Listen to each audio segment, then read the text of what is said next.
नोंथां आंनि लाइथुन दैमारि ब्लग चेनेलाव बरायबाय ओमफ्राय नै जाहा आबै सिख्ला आबैनि हाबा दङ बिनि माबा मण्डप बानायगासिनो आरोना गोथार मण्डल ना मण्डप नै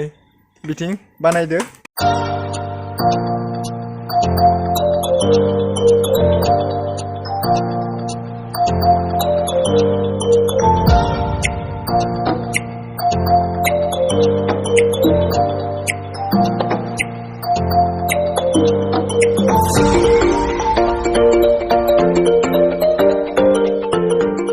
नै लोगोफोर मण्डपखौ दंफां औवा आरो बस्ताजों बानायदों नोंथांमोना नुदों जानो हागौ नै लोगोफोर बानायखांनायनि उनाव मण्डपखौ बेबायदि नुदों आरो ओमफ्राय बे साइडथिं खैना जग्रा बानायगासिनो